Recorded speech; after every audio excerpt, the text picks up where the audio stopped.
The Doll's House by Katherine Mansfield. When dear old Mrs. Hay went back to London after staying with the Burnells, she sent the children a doll's house. It was so big that it had to be left in the courtyard, and there it stayed on 2 wooden boxes. No harm could come to it. It was summer, and perhaps the smell of paint would have gone off by the time it had to be taken in. For really, the smell of paint coming from that doll's house was quite enough to make anyone seriously ill, in Aunt Beryl's opinion. There stood the doll's house, a dark, oily green. Its 2 solid little chimneys, fixed to the roof, were painted red and white, and the door was yellow. 4 windows, real windows, were divided into 4 again by broad lines of green. The perfect little house. Who could possibly object to the smell? It was part of the joy, part of the newness. "Open it quickly, someone." The hook at the side was stuck. Pat opened it with his knife, and the whole house front swung back, and there you were, looking at one and the same moment into the sitting-room and dining-room, the kitchen and 2 bedrooms. That is the way for a house to open. Why don't all houses open like that? How much more exciting than looking through a half-open door like that? How much more exciting than looking through a half-open door into a little hall? That is, isn't it, what you want to know about a house when you come to the door? The Burnell children thought it was wonderful. They had never seen anything like it in their lives. There was wallpaper on the walls. There were pictures on the walls, painted on the paper, complete with gold frames. All the floors were red, except in the kitchen. Red chairs in the sitting-room, green in the dining-room. Tables, beds with real bedclothes, furniture, little plates. But what Keziah liked more than anything was the lamp. It stood in the middle of the dining-room table, a beautiful yellow lamp with white glass over it. It was even filled, all ready for lighting, though of course you couldn't light it. But there was something inside that looked like oil and moved when you shook it. The father and mother dolls, who lay very stiff in the sitting-room, and their 2 children asleep upstairs, were really too big for the doll's house. They didn't look as though they belonged. But the lamp was perfect. It seemed to smile at Keziah, to say, "I live here." The lamp was real. The Burnell children could hardly walk to school fast enough the next morning. "I must tell," said Isabel, "because I'm the oldest, and you 2 can join in after. But I must tell first." Isabel always gave orders, but she was always right, and Lottie and Keziah knew too well the powers that went with being oldest. They walked through the thick flowers at the edge of the road and said nothing. "And I must choose who's to come and see it first. Mother said I could." It had been arranged that while the doll's house stood in the courtyard, they could ask the girls at school, 2 at a time, to come and look. Not to stay to tea, of course, or to come wandering through the house, but just to stand quietly in the courtyard while Isabel showed them the attractions of the doll's house, and Lottie and Keziah looked pleased. But although they hurried, By the time they had reached the fence of the boys' playground, the bell had begun to ring. They only just had time to take off their hats and get into line before their names were called. Never mind. Isabel tried to look very important and whispered behind her hand to the girls near her, "I've got something to tell you at playtime." Playtime came, and Isabel was surrounded. The girls of her class nearly fought to put their arms around her, to walk away with her, to be her special friend. She received them like a queen under the great trees at the side of the playground. Laughing together, the little girls pressed close to her, and the only two who stayed outside the ring were the two who were always outside, the little Kelvies. They knew that they must not come anywhere near the Burnells. The fact was, the school the Burnell children went to was not the kind of place their parents would have chosen if there had been a choice. But it was the only school for miles, and the result was that all the children of the neighbourhood, the judges' little girls, the doctors' daughters, the shopkeepers' children, the milkmen's, were forced to mix together. There was an equal number of rough little boys as well, but some children could never become friends. There was a limit. The line was drawn at the Kelvies. Many of the children, including the Burnells, were not allowed even to speak to them. They walked past the Kelvies with their heads in the air, and as the other children always copied what the Burnells did, the Kelvies were avoided by everybody. Even the teacher had a special voice for them, and a special smile for the other children when Lil Kelvie came up to her desk with a bunch of cheap-looking flowers. They were the daughters of a hard-working little washerwoman who went from house to house. This was bad enough, but where was Mr. Kelvie? No one knew, but everybody said he was in prison. So they were the daughters of a washerwoman and a criminal. Very nice company for other people's children, and they looked it. Why Mrs. Kelvie made them wear such strange clothes was hard to understand. The truth was, they were dressed in bits given to her by the people for whom she worked. Lil, for example, who was a fat, plain child, came to school in a dress made from a green tablecloth of the Burnells, with red arms from the Logans' curtains. Her hat, resting on top of her high forehead, was a grown-up woman's hat, once the property of Miss Lecky, the postmistress. It was turned up at the back. How silly she looked! It was impossible not to laugh.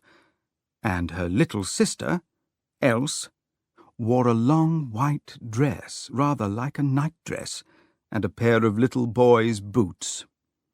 But whatever Else wore, she would have looked strange.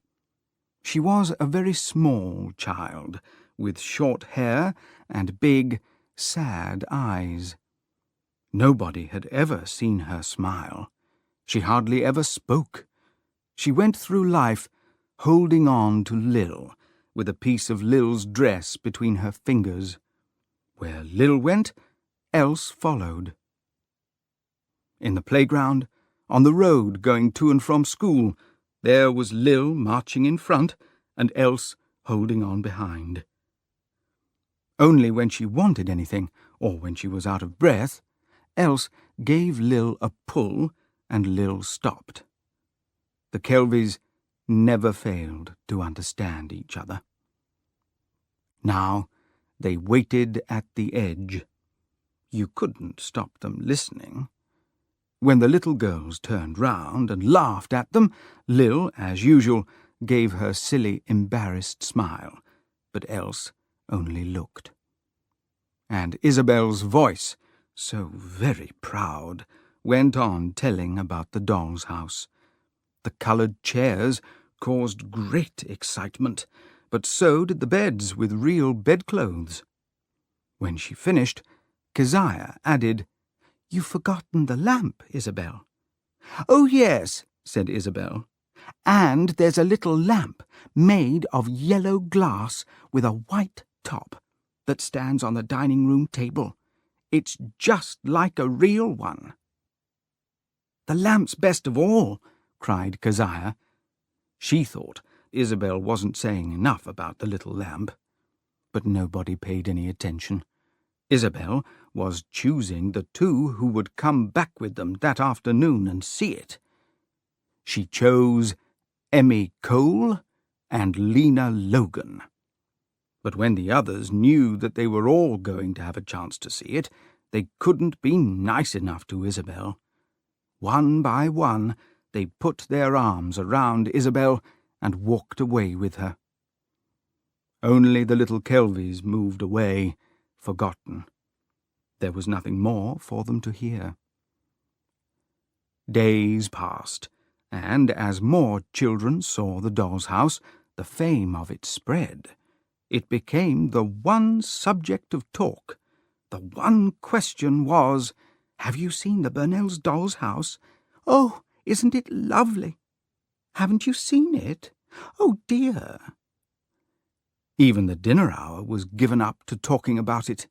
The little girls sat under the trees eating their lunch, while always, as near as they could get, sat the Kelvies, Else holding on to Lil, listening too. "Mother," said Keziah, "can't I ask the Kelvies just once?" "Certainly not, Keziah." "But why not?" "Run away, Keziah. You know quite well why not." At last, everybody had seen it except them. On that day, they were all rather tired of the subject. It was the dinner hour. The children stood together under the trees, and suddenly, as they looked at the Kelvies eating out of their paper, always by themselves, always listening, they wanted to hurt them. Emmy Cole started the whisper. "Lil Kelvy's going to be a servant when she grows up." "Oh, how terrible," said Isabel Burnell, looking Emmy in the eye. Emmy swallowed in a very special way and looked at Isabel as she'd seen her mother do on those occasions. "It's true, it's true, it's true," she said. "Shall I ask her?" Lena Logan whispered. "You're afraid to," said Jessie May. "I'm not frightened," said Lena.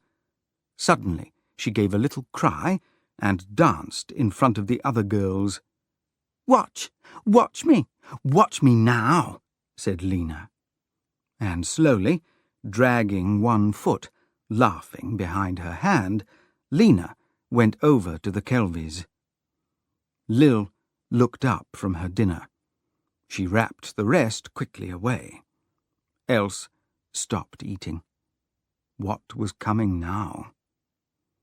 "Is it true you're going to be a servant when you grow up, Lil Kelvy?" cried Lena at the top of her voice. Dead silence. But instead of answering, Lil only gave her silly, embarrassed smile. She didn't seem to object to the question at all. What a disappointment for Lena. The girls began to laugh. Lena couldn't bear that. "Your father's in prison!" she cried.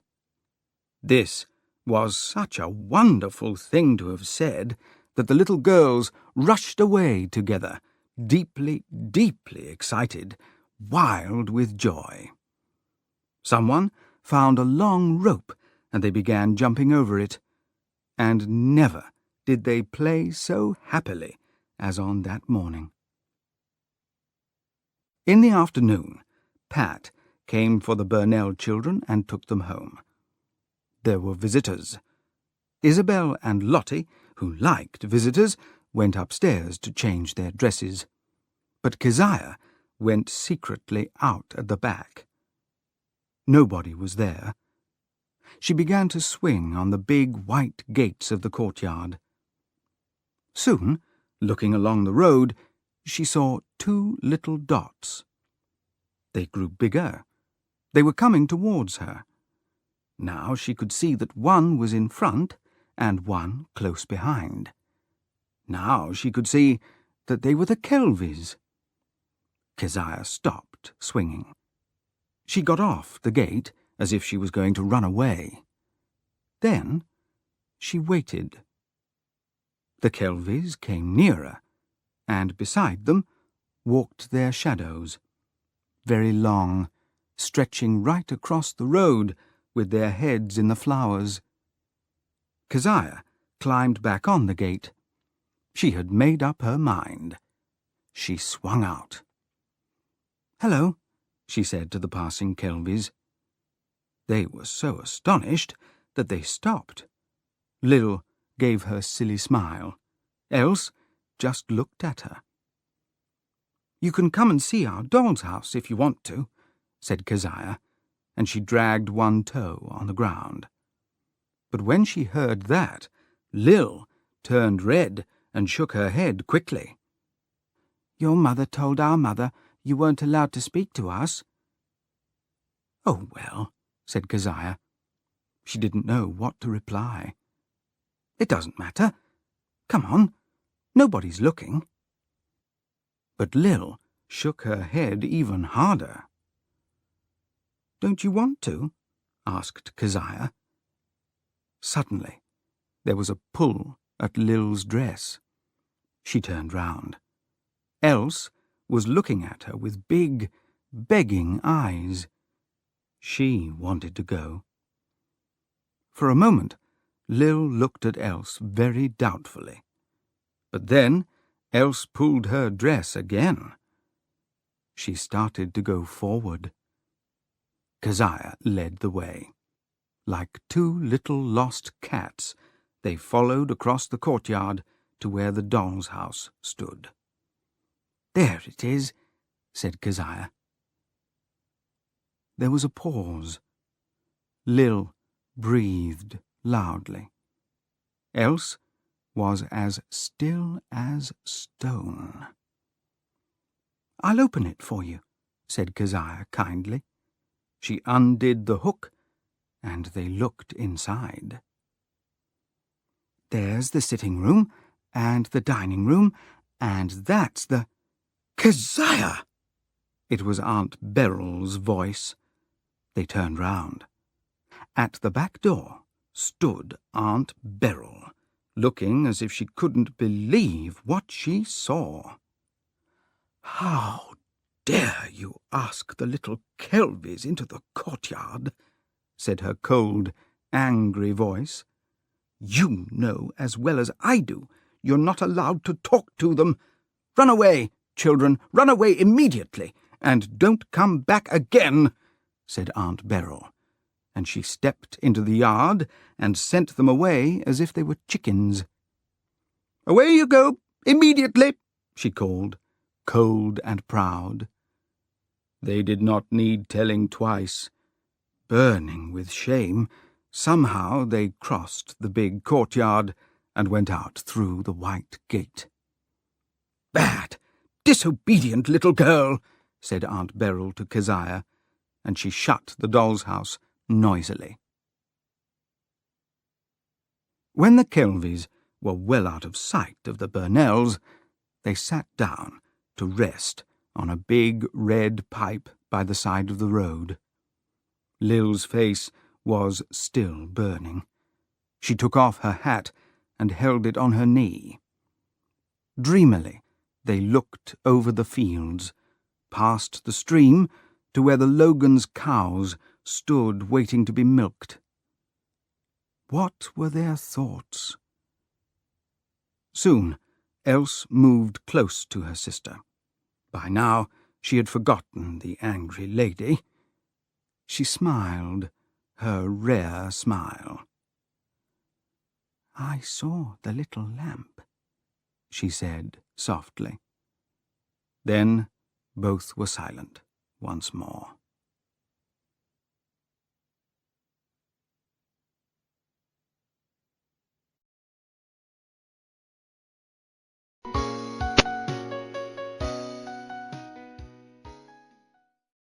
The Garden Party, read by Joanna Hall.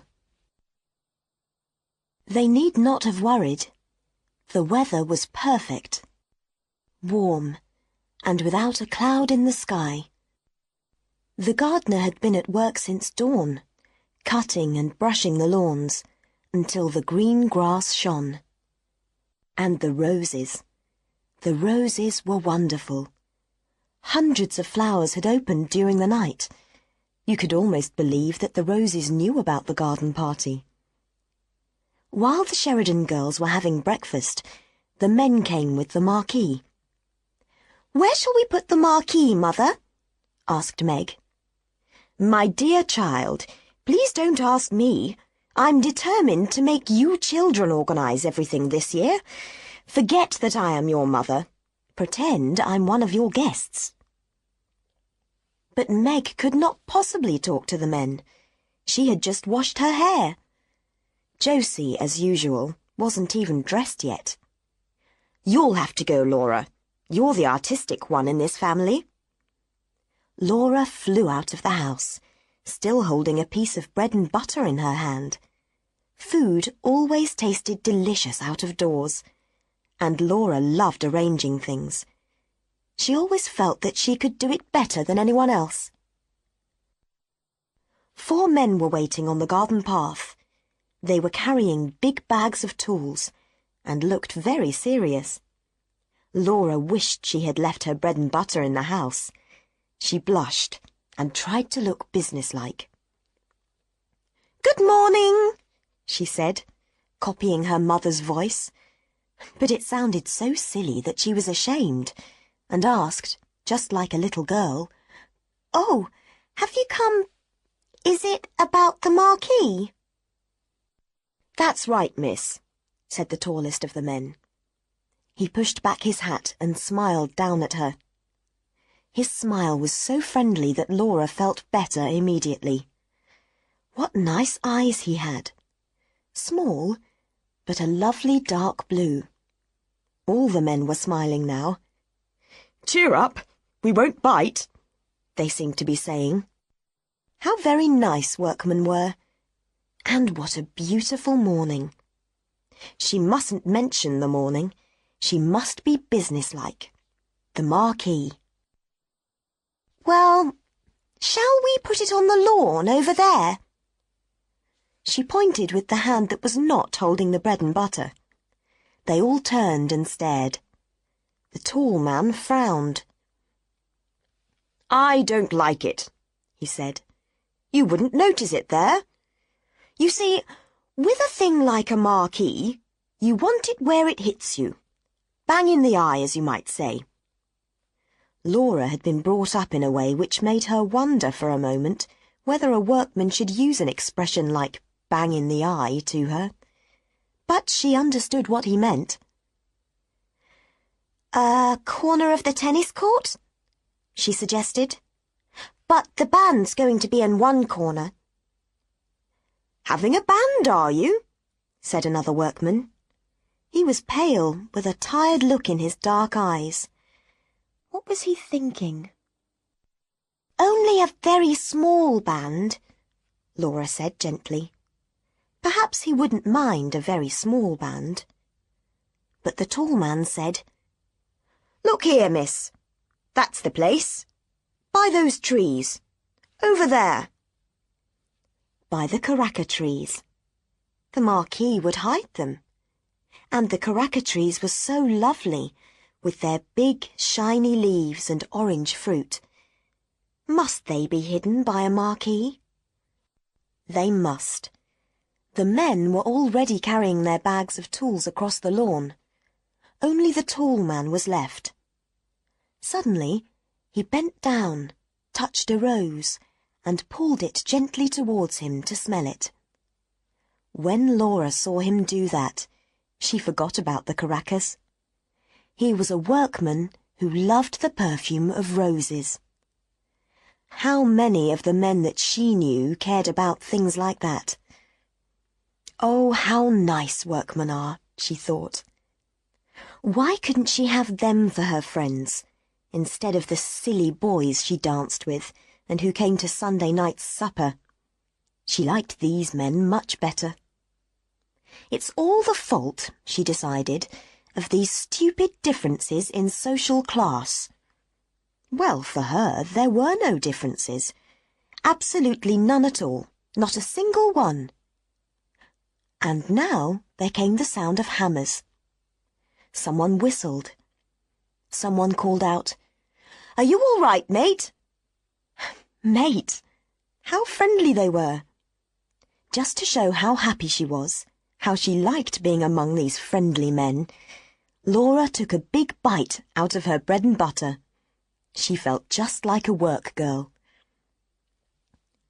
"Laura! Laura! Where are you? Telephone, Laura!" a voice cried from the house. "Coming!" She ran across the lawn, up the path, and into the house. In the hall, her father and Laurie were brushing their hats, getting ready to go to the office. "I say, Laura," said Laurie, "take a look at my coat, can you, before this afternoon? I think it needs ironing." "All right," she said. Suddenly, she couldn't stop herself. She ran up to Laurie and threw her arms around him. "Oh, I do love parties, don't you?" she cried. "I'll say I do," said Laurie's warm, boyish voice. He gave his sister a gentle push. "Run off to the phone, old girl." The telephone. Yes, yes, oh yes. Kitty? Good morning, dear. Come to lunch, my dear. It will be nothing special, just what's left over. Yes, isn't it a perfect morning? Yes, wear your white dress. One moment, Mother is saying something. Mrs. Sheridan's voice floated down the stairs. Tell her to wear that sweet hat she wore last Sunday. Mother says you must wear that sweet hat you wore last Sunday. Good. 1 o'clock. Bye-bye. Laura put down the phone, took a deep breath, and stretched out her arms. Then she stood still, listening. The house was alive with sounds of running feet and distant voices. Somewhere down in the kitchen, a door opened and closed. Sunlight and little warm winds played in and out of the windows. Darling little winds. The doorbell rang, and she heard a man's voice, and then Sadie saying, I'm sure I don't know. Wait, I'll ask Mrs. Sheridan. What is it, Sadie? Laura came into the hall. The flowers have come from the shop, Miss Laura. And there they were, by the door. Box after box, full of pots of pink lilies. No other kind. Nothing but lilies. Big pink flowers, wide open and almost frighteningly alive. Oh, Sadie, said Laura. She bent down to touch them, half expecting the flowers to burn her fingers. It must be a mistake, she said softly. Nobody ever ordered so many. Sadie, go and find Mother. But at that moment, Mrs. Sheridan appeared. It's quite right, she said calmly. I ordered them. Aren't they lovely? She touched Laura on the arm. I was passing the shop yesterday, and I saw them in the window. I thought, for once in my life, I shall have enough lilies. The garden party will be a good excuse. But I thought that we children had to organise everything this year, said Laura. Sadie had gone, and the man from the flower shop was outside. She put her arm around her mother's neck, and gently, very gently, she bit her mother's ear. My darling child, you wouldn't like me to be a sensible mother, would you? Don't do that. Here's the man. He was carrying in another box of lilies. Put them here, please, on either side of the door, said Mrs. Sheridan. Don't you agree that they'll look best there, Laura? Oh, yes, Mother. In the sitting room, Meg, Josie, and little Hans were arranging the furniture. Now, we should put the piano here and move everything else except the chairs out of the room, don't you think? Exactly. Hans, move these tables into the smoking room and then brush the carpet and... One moment, Hans. Josie loved giving orders to the servants, and they loved obeying her. She made them feel that they were all acting together in some exciting play. Tell Mother and Miss Laura to come here at once. Very good, Miss Josie. She turned to Meg. I want to hear what the piano sounds like, in case I have to play this afternoon. Pom-ta-ti-ta-ti-ta. At the sound of the piano, Josie's face changed. She looked with eyes full of suffering at her mother and Laura as they came in. This life is weary, she sang. A tear, a sigh, a love that changes, and then goodbye. But on the word goodbye, although the piano sounded desperately sad, a big, bright, completely unsympathetic smile appeared on Josie's face. Aren't I singing well today, Mummy? She said happily, and started to sing again. This life is weary, hope comes to die, a dream. But Sadie had come in. What is it, Sadie? Please, Miss Josie, Cook says she needs the flags for the sandwiches. The flags for the sandwiches, Sadie, Mrs. Sheridan said in a dreamy voice, and the children knew by her face that she hadn't got them. Let me see. Tell Cook I'll get them to her in 10 minutes. Sadie went. Now, Laura, said her mother quickly, come with me into the smoking room. I've got the names on the back of an envelope. You'll have to write them on the flags for me. Meg, go upstairs and brush your hair. Josie, go and dress immediately. Quickly, children, or I shall have to speak to your father about you. And Josie, if you go into the kitchen, try and calm Cook down, will you? I'm quite frightened of her this morning. Mrs. Sheridan found the envelope and told Laura what to write on the flags for the sandwiches. Chicken and banana. Have you done that one? Yes. Egg and... Mrs. Sheridan held the envelope away from her. Fish. Can this possibly say fish? Yes, Mother dear, said Laura, looking over her shoulder. Fish? It sounds absolutely horrible. Egg and fish. The flags were finished at last, and Laura took them to the kitchen. Josie was there talking to the cook, who looked perfectly calm and cheerful. I've never seen such beautiful sandwiches, Josie was saying enthusiastically. How many kinds are there? 15, Miss Josie. Well, Cook, I congratulate you. Cook smiled happily. Godber's has come, said Sadie. She meant that the man from Godber's shop had brought the chocolate cakes. Godber's chocolate cakes were famous.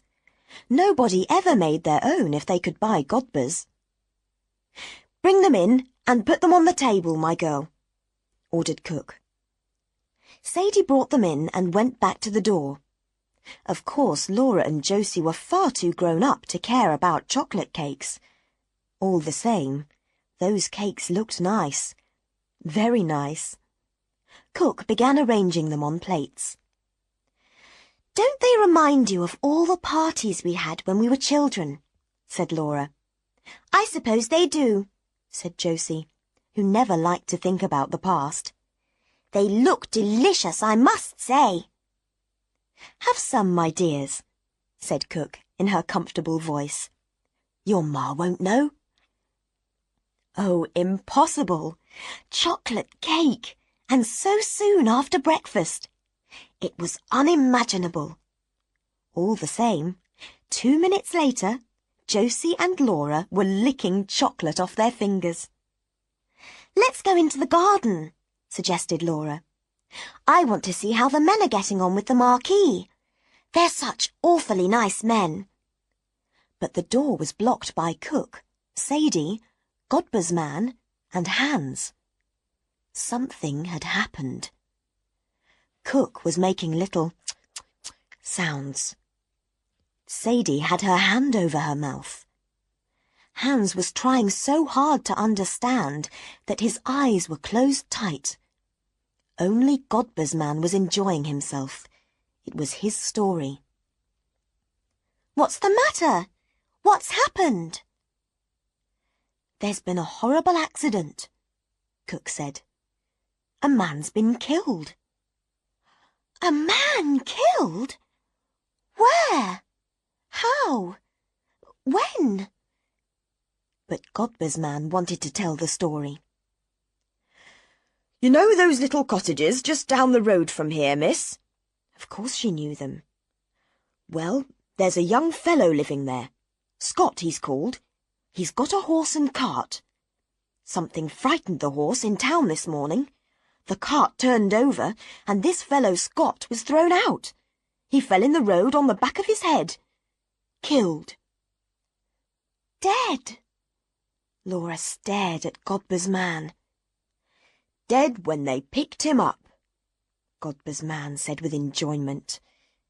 "They were taking the body home as I was coming here." Then he said, "He's left a wife and 5 little ones."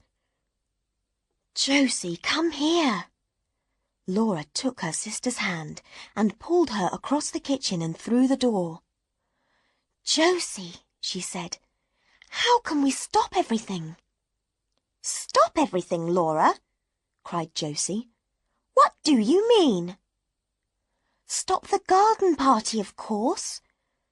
Why did Josie pretend not to understand? But Josie was even more surprised. "Stop the garden party? My dear Laura, don't be unreasonable. Of course we can't stop the party. Nobody expects us to. Don't be so silly." "But we can't possibly have a garden party with a man dead just outside the front gate." That really was silly, because the Sheridans' house was on a hill, and the cottages were right down at the bottom of the hill. There was a wide road between them. True, they were still much too near. They were not suitable neighbours for people like the Sheridans. The cottages were ugly little low brown things. Nothing but rubbish grew in their gardens. Even the smoke coming from their chimneys looked poor and mean. The people who lived in them lived by washing other people's clothes, or mending shoes, or cleaning chimneys, and they all had far too many children. When the Sheridan children were little, they were not allowed to go near the cottages, in case they heard bad language or caught some awful disease. But now that they were grown up, Laura and Laurie sometimes walked past. It was dirty and unpleasant, but Laura and Laurie believed that they should experience all sides of life. They must go everywhere. They must see everything. "Think how that poor woman will feel if she hears a band playing," said Laura. "Oh, Laura!" Josie began to be seriously annoyed. If you want to stop a band every time someone has an accident, you're going to have a very difficult life. I'm just as sorry about it as you are." A hard look came into her eyes. She looked at her sister in the way she had looked when they were little girls fighting together. "You won't bring a drunk workman back to life by stopping a party," she said softly. "Drunk? Who said he was drunk?" Laura said angrily. She said, just as she had done when she was little, "I'm going to tell Mother." "Please do, my dear," said Josie sweetly. "Mother, can I come into your room?" said Laura, standing with one hand on her mother's door. "Of course, child. Why, what's the matter? You look quite pink." Mrs. Sheridan turned from her mirror. She was trying on a new hat. "Mother, a man's been killed," Laura began. "Not in our garden," said her mother. "No, no." "Oh, how you frightened me." Mrs. Sheridan took off the big hat and smiled at her daughter. "But listen, Mother," said Laura. Breathlessly she told the awful story. "Of course we can't have our party, can we?" she said. "The band and everybody arriving. They'd hear us, Mother. They're nearly neighbours." To Laura's great surprise, her mother behaved just like Josie. It was worse, because she seemed to be amused. She refused to take Laura seriously. "But my dear child, be sensible. We only know about the accident by chance. If someone had died there normally, and I don't know how they keep alive in those dirty little holes, we'd still be having our party, wouldn't we?" Laura had to agree, but she felt it was all wrong. "Mother, isn't it really terribly heartless of us?" she asked. "Darling," Mrs. Sheridan got up, holding the hat, and before Laura could stop her, she put it on Laura's head. "My child," she said, "the hat is yours. It's much too young for me. You look wonderful in it. Look at yourself." And she held up a mirror. "But Mother," Laura began again. She couldn't look at herself. She turned away from the mirror. This time Mrs. Sheridan became angry, just as Josie had done. "You are being very stupid, Laura," she said coldly. "People like that won't expect us to cancel our party, and it's not very thoughtful of you to ruin the day for everyone else." "I don't understand," said Laura, and she walked quickly out of the room and into her own bedroom. There, quite by chance, the first thing she saw was a lovely girl in the mirror, wearing a beautiful black and gold hat. She had never imagined that she could look like that. "Is Mother right?" she thought. And now she hoped that her mother was right. "Am I being stupid?" Perhaps it was stupid. For a moment she imagined that poor woman again, and the little children, and the body being carried into the house. But now it seemed shadowy and unreal, like a picture in the newspaper. "I'll remember it again after the party's over," she decided, and somehow that seemed to be the best plan. Lunch was over by 1:30. By 2:30 they were all ready to begin the party. The band had arrived and sat in a corner of the tennis court. "My dear!" screamed Kitty Maitland. "Aren't they all too like monkeys in their little red jackets?" Laurie arrived from the office. When she saw him, Laura remembered the accident again.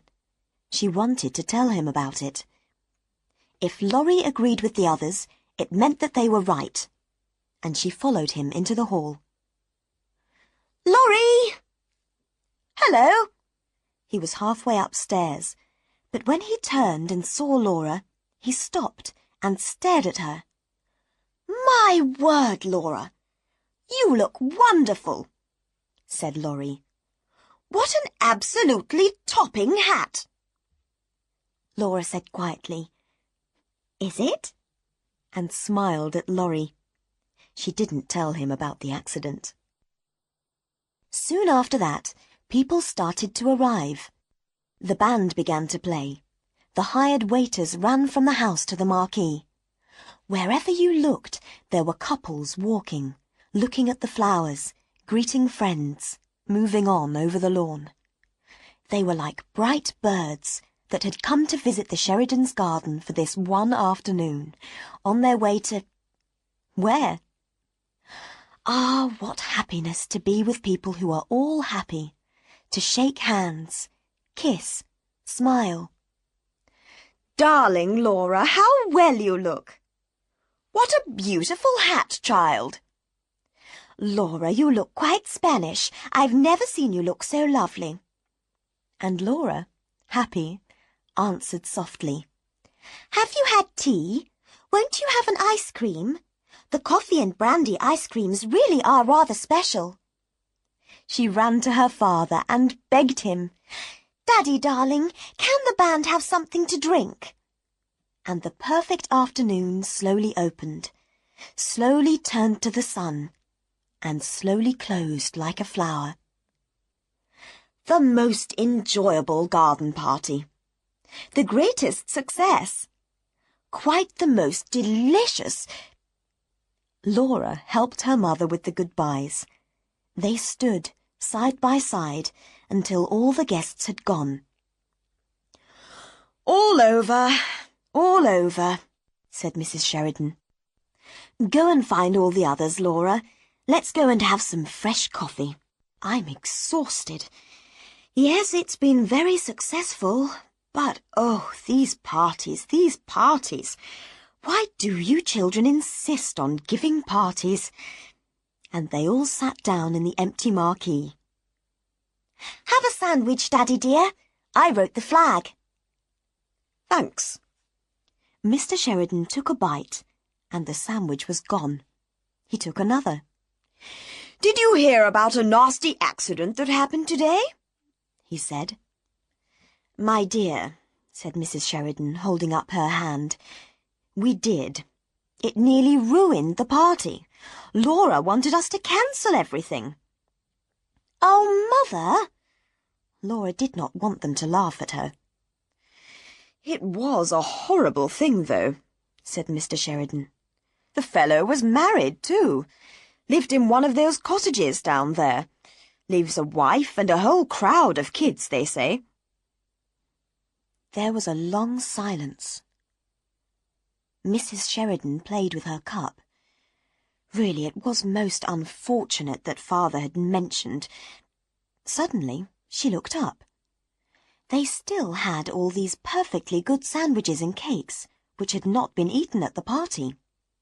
She had one of her clever ideas. "I know," she said. "Let's send that poor creature some of this food. We'll pack a basket.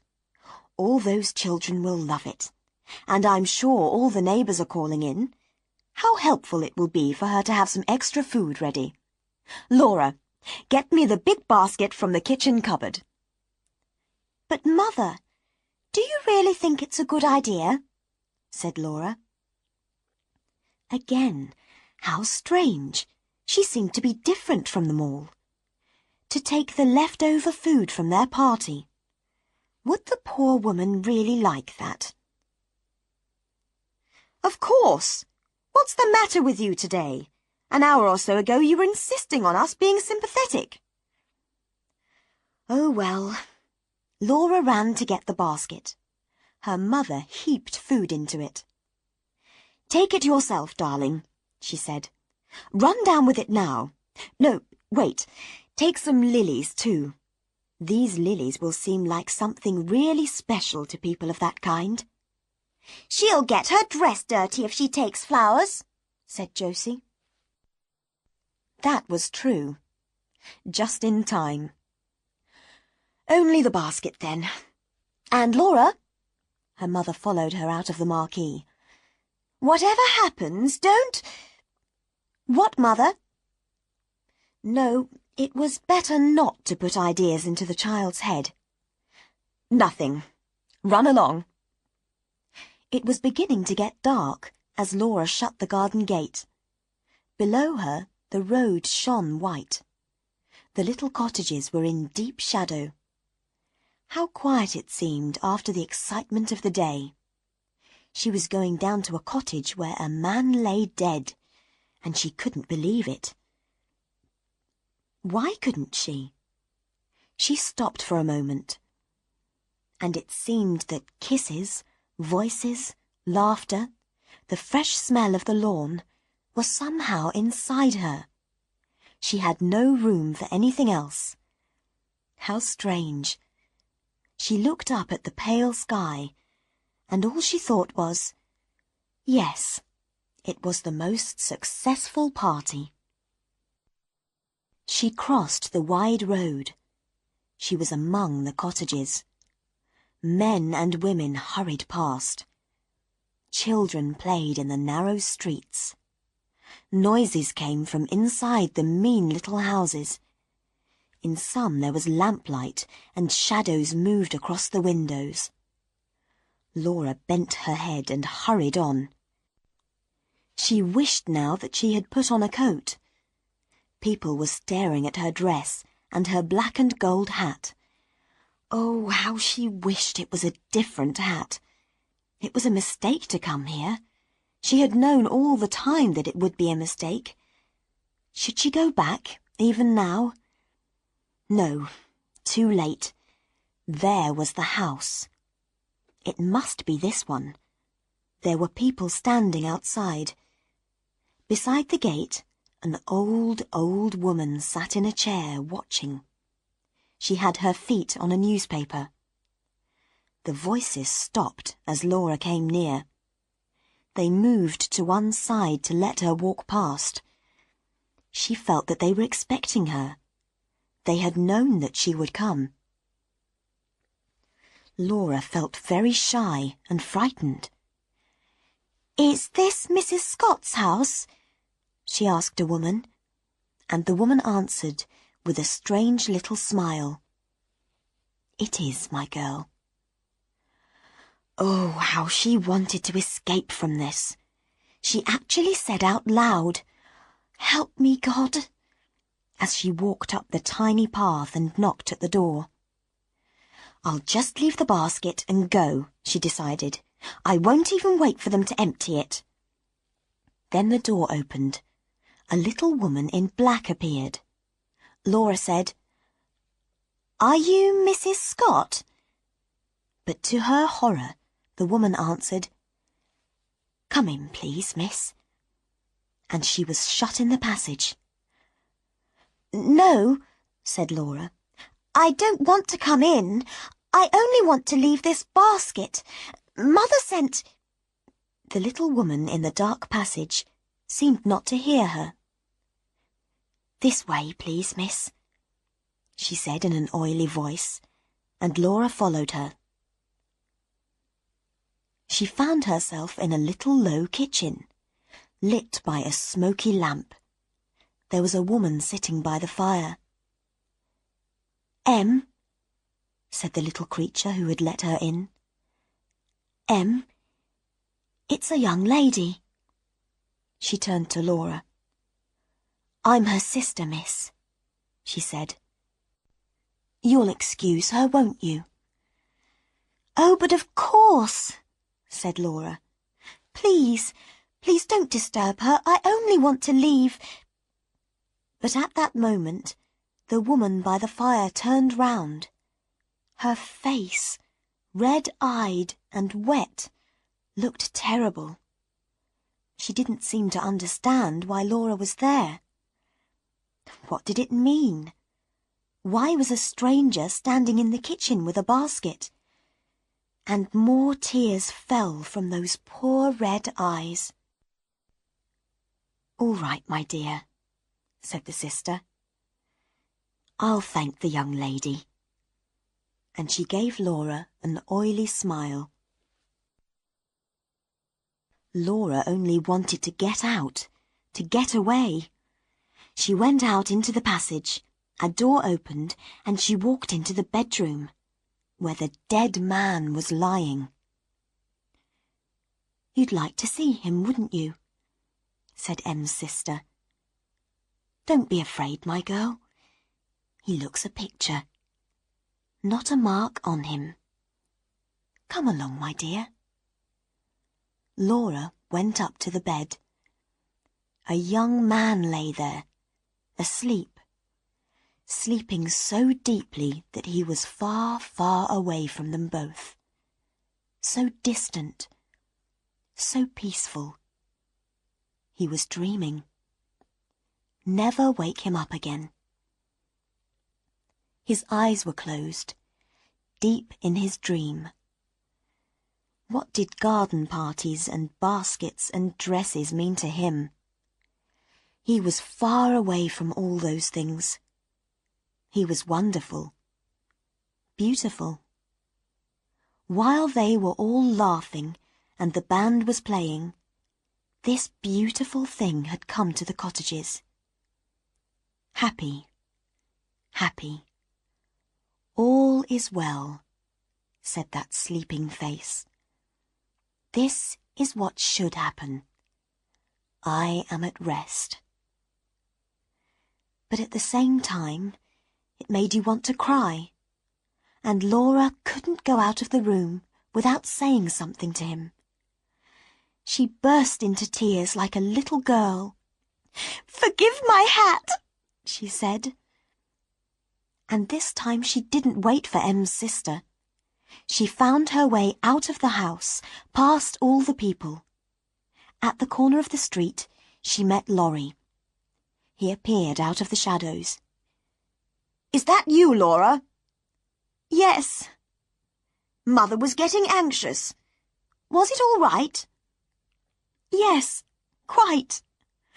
Oh, Laurie." She ran to him and took his arm.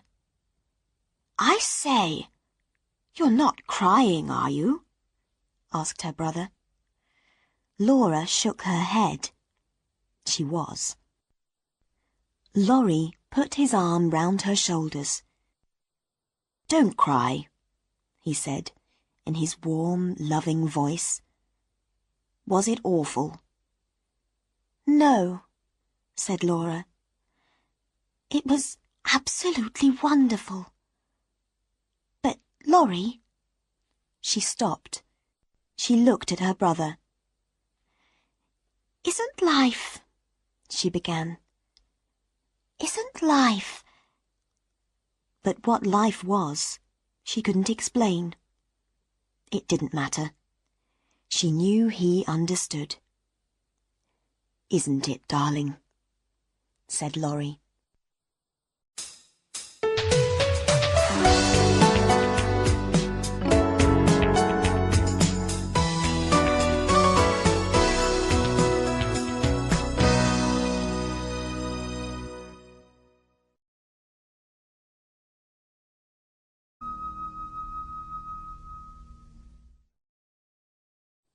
Feuille d'album, read by Paul Panting.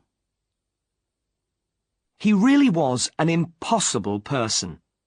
Too shy, and he had nothing at all to say. When he came to your studio, he just sat there, silent. When he finally went, blushing red all over his face, you wanted to scream and throw something at him. The strange thing was that at first sight he looked most interesting. Everybody agreed about that. You saw him in a cafe one evening, sitting in a corner with a glass of coffee in front of him. He was a thin, dark boy, who always wore a blue shirt and a grey jacket that was a little too small for him. He looked just like a boy who has decided to run away to sea. You expected him to get up at any moment and walk out into the night and be drowned. He had short black hair, grey eyes, white skin, and a mouth that always looked ready for tears. Oh, just to see him did something to your heart. And he had this habit of blushing. If a waiter spoke to him, he turned red. "Who is he, my dear? Do you know?" "Yes. His name is Ian French. He paints. They say he's very clever. Someone I know tried to mother him. She asked him how often he had a letter from home, if he had enough blankets on his bed, how much milk he drank. Then she went to his studio to make sure he had enough clean shirts. She rang and rang the bell, but nobody came to the door, although she was sure he was there. Hopeless. Someone else decided he ought to fall in love. She called him to her, took his hand, and told him how wonderful life can be for those who are brave. But when she went to his studio one evening, she rang and rang. Hopeless. "What the poor boy really needs is excitement," a third woman said. She took him to cafes and nightclubs, dark places where the drinks cost too much, and there were always stories of a shooting the night before. Once he got very drunk, but still he said nothing. And when she took him home to his studio, he just said, "Good night," and left her outside in the street.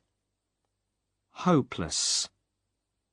Other women tried to help him. Women can be very kind. But finally they too were defeated. We are all busy people, and why should we spend our valuable time on someone who refuses to be helped? And anyway, I think there is something rather odd about him, don't you agree? He can't be as innocent as he looks. Why come to Paris if you don't intend to have any fun? He lived at the top of a tall, ugly building near the river. As it was so high, the studio had a wonderful view. From the two big windows, he could see boats on the river, and an island covered with trees. From the side window, he looked across to a smaller and uglier house, and down below, there was a flower market. You could see the tops of huge umbrellas with bright flowers around them, and plants in boxes. Old women moved backwards and forwards among the flowers. Really, he didn't need to go out. There was always something to draw. If any kind woman had been able to get into his studio, she would have had a surprise. He kept it as neat as a pin. Everything was arranged in its place, exactly like a painting. The bowl of eggs, the cups and the teapot on the shelf, the books and the lamp on the table. There was a red Indian cover on his bed, and on the wall by the bed there was a small, neatly written notice. "Get up at once." Every day was the same. When the light was good, he painted, then cooked a meal and tidied the studio. In the evenings, he went to the cafe, or sat at home reading or writing a list which began, "What I can afford to spend." The list ended, "I promise not to spend more this month." Signed, Ian French. Nothing odd about that. But the women were right. There was something else. One evening, he was sitting at the side window, eating an apple, and looking down onto the tops of the huge umbrellas in the empty flower market. It had been raining, the first spring rain of the year, and the air smelled of plants and wet earth. Down below in the market, the trees were covered in new green. What kind of trees are they? He wondered. He stared down at the small, ugly house, and suddenly, 2 windows opened like wings, and a girl came out onto the balcony, carrying a pot of daffodils. She was a strangely thin girl, in a dark dress, with a pink handkerchief tied over her hair. "Yes, it is warm enough. It will do them good," she said, putting down the pot and turning to someone in the room inside. As she turned, she put her hands up to her hair to tidy it, and looked down at the market and up at the sky. She did not look at the house opposite. Then she disappeared. His heart fell out of the window and down to the balcony, where it buried itself among the green leaves of the daffodils. The room with the balcony was the sitting room, and next to it was the kitchen. He heard her washing the dishes after supper, saw her come to the window to shake out the tablecloth. She never sang or combed her hair or stared at the moon as young girls are said to do. She always wore the same dark dress and pink handkerchief. Who did she live with? Nobody else came to the window, but she was always talking to someone. Her mother, he decided, was always ill. They took in sewing work. The father was dead. He had been a journalist. By working all day, she and her mother just made enough money to live on. But they never went out, and they had no friends. He had to make some new notices. Not to go to the window before 6 o'clock. Signed, Ian French. Not to think about her until he had finished his painting for the day. Signed, Ian French. It was quite simple. She was the only person he wanted to know, because she was, he decided, the only person alive who was exactly his age. He didn't want silly girls, and he had no use for older women. She was his age. She was, well, just like him. He sat in his studio, staring at her windows, seeing himself in those rooms with her. She was often angry. They had terrible fights, he and she rarely laughed. Only sometimes, when she told him about a funny little cat she once had, who used to scratch and pretend to be fierce when she gave it meat to eat. Things like that made her laugh. Usually they sat together very quietly, talking in low voices, or silent and tired after the day's work.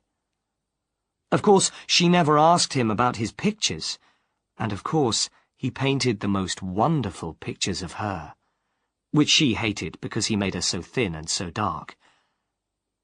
But how could he meet her? Then he discovered that once a week, in the evening, she went shopping.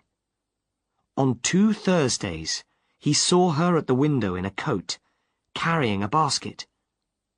The next Thursday, at the same time, he ran down the stairs. There was a lovely pink light over everything. He saw it reflected in the river, and the people walking towards him in the street had pink faces and pink hands. Outside the house, he waited for her. He had no idea what he was going to do or say. "Here she comes," said a voice in his head.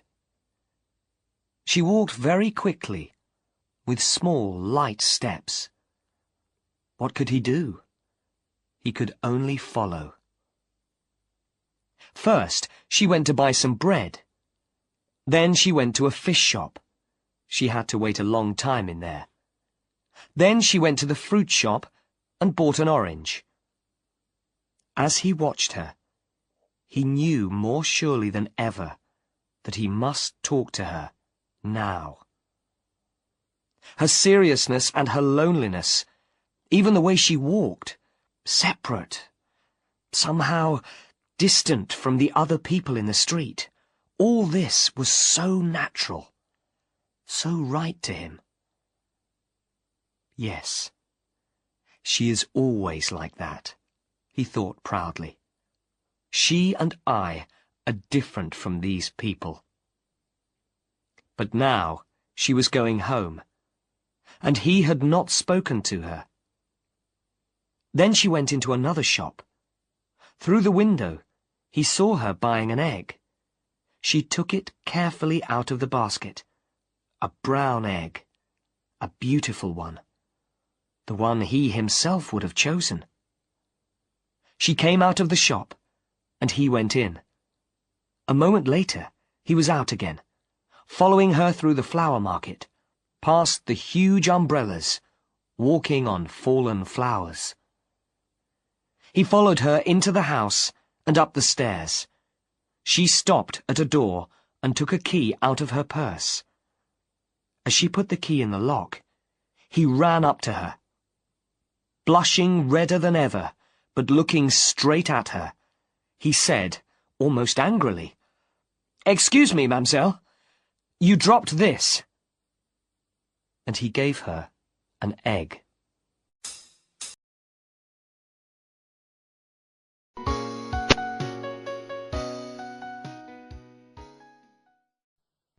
Pictures. Read by Rachel Atkins. 8 o'clock in the morning. Miss Ada Moss lay in her narrow bed, staring up at the ceiling. Her room, which was right at the top of a tall house in Bloomsbury, smelled of wet clothes and face powder and the bag of fried potatoes she had brought in for supper the night before. "Oh dear," thought Miss Moss. "I am cold. I wonder why I always wake up so cold in the mornings now. My knees and feet and my back, especially my back, are like ice, and I was always so warm in the old days. It isn't because I'm thin. I'm just as well covered as I always was. No, it's because I don't have a good hot dinner in the evenings." She imagined a row of good hot dinners passing across the ceiling, each with a bottle of good strong beer. "I'd like to get up now," she thought, "and have a big sensible breakfast."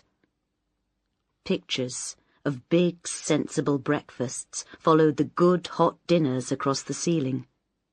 Miss Moss pulled the blanket up over her head and closed her eyes. Suddenly, her landlady burst into the room. "There's a letter for you, Miss Moss." "Oh," said Miss Moss, in a voice which was much too friendly. "Thank you very much, Mrs. Pine. It's very good of you to bring me my letters." "Oh, it's nothing," said the landlady. "I hope it's the letter that you've been waiting for." "Yes," said Miss Moss brightly. "Yes, perhaps it is. I wouldn't be surprised." "Well, I'd be very surprised," said the landlady. "That's the truth. And you can open it right now, please. A lot of landladies wouldn't even ask. They'd just open it themselves. Things can't go on like this, Miss Moss. Indeed they can't. First, you tell me you've got the money to pay your rent. Then you say you haven't. Then there's a letter lost in the post, or a theatre manager who's gone to Brighton but will be coming back soon. I'm sick and tired of it all, and I've had enough. At a time like this, too, with the price of everything sky high, and my poor boy away at the war in France. If you can't pay your rent, there's plenty of other people who would give me good money for a room like this. As my sister Eliza was saying to me only yesterday, Miss Moss, I've been much too soft-hearted with you." Miss Moss did not seem to be listening to this. She tore open the letter. It was from a film company. No suitable parts for a lady of your experience at present, she read. She stared at it for a long time before she spoke to her landlady. "Well, Mrs. Pine," she said, "I think you'll be sorry for what you've just said. This is from a theatre manager who wants to see me immediately about a part in a new musical show." But the landlady was too quick for her. She tore the letter out of Miss Moss's hand. "Oh, is it? Is it indeed?" she cried. "Give me back that letter! Give it back to me at once, you bad, wicked woman!" cried Miss Moss. She could not get out of bed because she had a hole in her nightdress. "Well, Miss Moss," said the landlady, "if I don't get my money by 8 o'clock tonight, you can get out of my house, my lady." The door banged, and Miss Moss was alone. She threw back the bedclothes and sat on the side of the bed, shaking with anger and staring at her fat white legs. "The old cat," she said. "The rotten old cat." Then she began to pull on her clothes. "Oh, I wish I could pay that woman. Then I'd tell her what I think of her." She suddenly saw her face in the mirror and gave herself a little smile. "Well, old girl," she said, "you're in trouble this time, and no mistake." But the person in the mirror stopped smiling. "You silly thing," said Miss Moss. "It's no good crying. You'll make your nose all red. Come on, get dressed and go out and find a job. That's what you've got to do." She picked up her bag and shook it. A few small coins fell out. "I'll have a nice cup of tea at an ABC cafe before I go anywhere," she decided.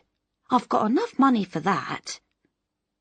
10 minutes later, a large lady in a blue dress and a black hat covered in purple flowers looked at herself in the mirror and sang, "Sweetheart, remember that hope never dies, and it always is darkest before sunrise."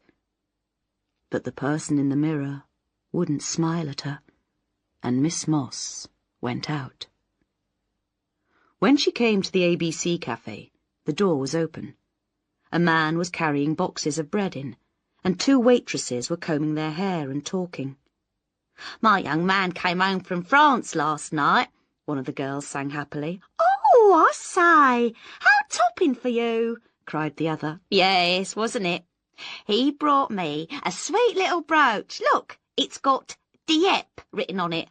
"Oh, I say, how topping for you." The man with the boxes of bread came in again, almost knocking Miss Moss over. "Can I have a cup of tea, please?" she asked. But the waitress went on combing her hair. "Oh," she sang, "we're not open yet." She turned to the other girl. "Are we, dear?" "Oh, no," said the other waitress. Miss Moss went out. "I'll go to Charing Cross," she decided. "That's what I'll do. And I'll have coffee, not tea. Coffee's more filling. Those girls. Her young man came home. He bought her a brooch." She began to cross the road. "Look out, fatty!" shouted a taxi driver. Miss Moss pretended not to hear. "No, I won't go to Charing Cross," she decided. "I'll go straight to Kidge and Cadgett. They're open at 9. If I get there early, Mr. Cadgett may have something for me." "I'm so glad to see you, Miss Moss. I've just heard from a manager who wants a lady.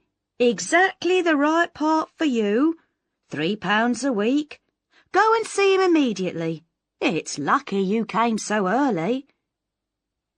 But there was nobody at Kidge and Cadgett, except an old woman washing the floor in the passage. "Nobody here yet, miss," the old woman said. "Oh, isn't Mr. Cadgett here?" said Miss Moss.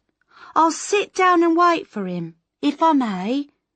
"You can't wait in the waiting room, miss. I haven't cleaned it yet. Mr. Cadgett never comes in before 11:30 on a Saturday. Sometimes he doesn't come in at all."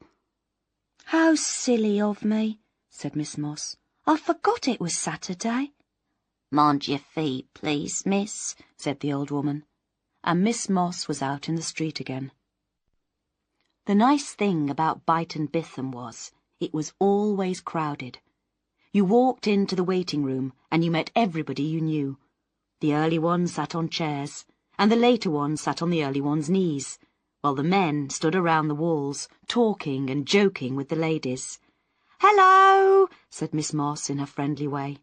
"here we are again." And young Mr. Clayton did a couple of dance steps and sang "Waiting for the Robert E. Lee." "Mr. Bitham here yet?" asked Miss Moss, powdering her nose. "Oh, yes, dear," cried all the girls together.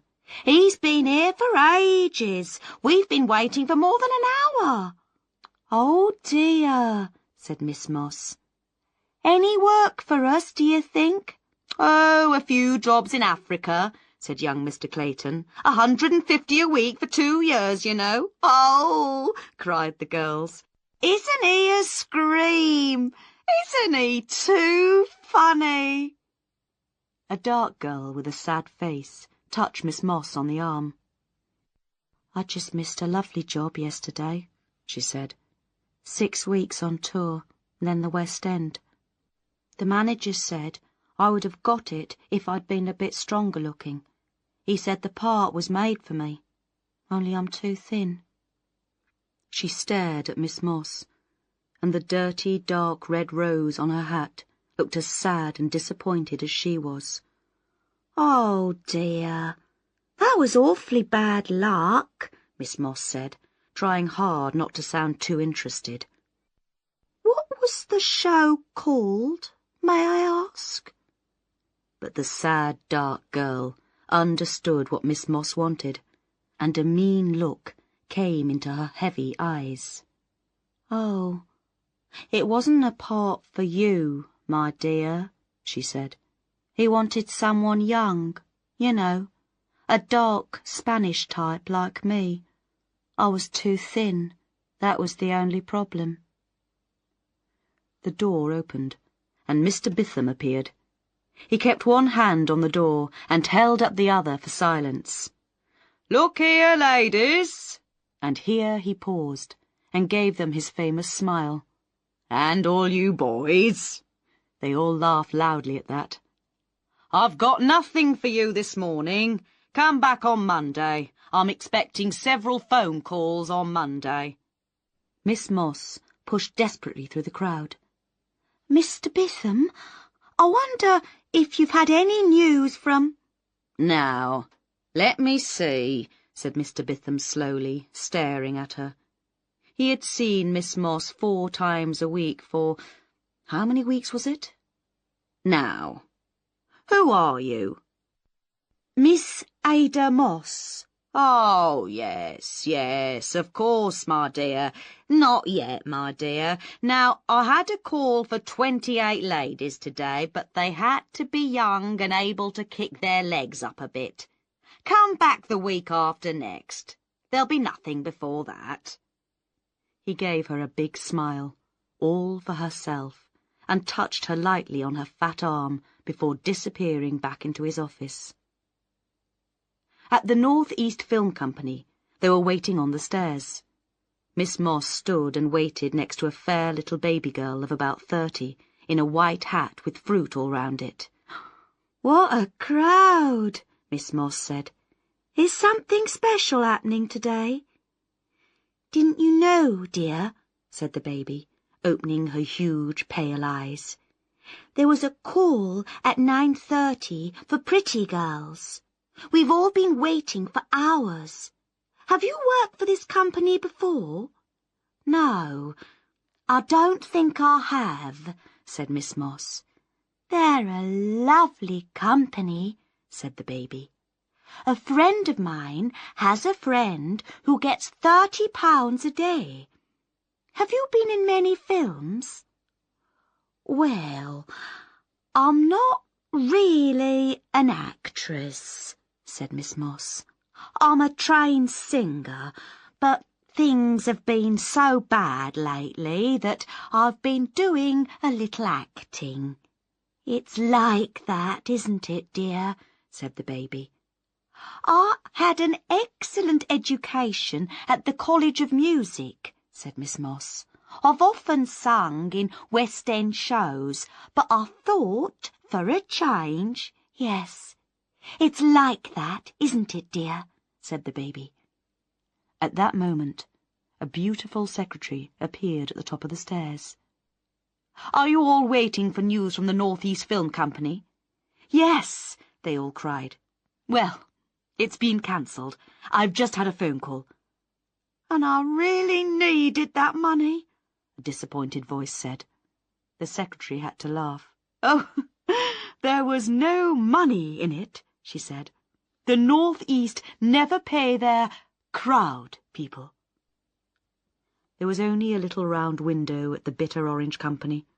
No waiting room, nobody at all, except a girl who came to the window and said, Well?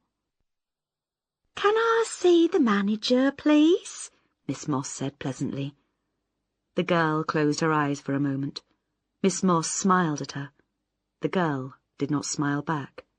She frowned. She seemed to smell something unpleasant. Suddenly, she picked up a piece of paper and pushed it through the window at Miss Moss. Fill in this form, she said, and banged the window shut.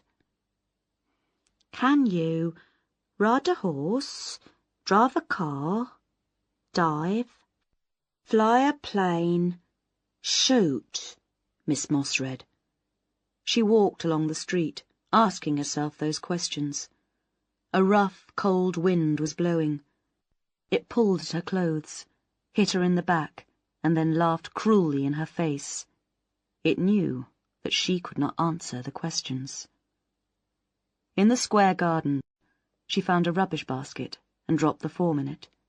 Then she sat down on a bench and took out a little mirror to powder her nose. But the person in the mirror made an ugly face at her, and Miss Moss had to cry. She cried for a long time. It cheered her up wonderfully. Well, that's over, she said. It's nice to be able to sit on this bench and rest my feet for a bit, and my nose will soon stop being red. Look at the birds, how close they come. I suppose someone feeds them. No, I've got nothing for you. She looked past them. What was that big building? The Café de Madrid? Oh, look at that poor child. Down he went with such a crash. Never mind. Up again. If I don't get my money by 8 o'clock tonight. Café de Madrid. I could just go in and sit there and have a coffee. That's all, thought Miss Moss. Lots of artists go there too. I might be lucky. A dark, handsome gentleman comes in with a friend and sits at my table, perhaps. No, Julian, I've searched London for a singer who can take the part, and I just can't find the right person. You see, the music is difficult. Have a look at it. And Miss Moss heard herself saying, Excuse me, but I happen to be a singer, and I have sung that part many times. Extraordinary! Come back to my studio, and I'll try your voice now. £10 a week? Why should I feel frightened? It's not fear.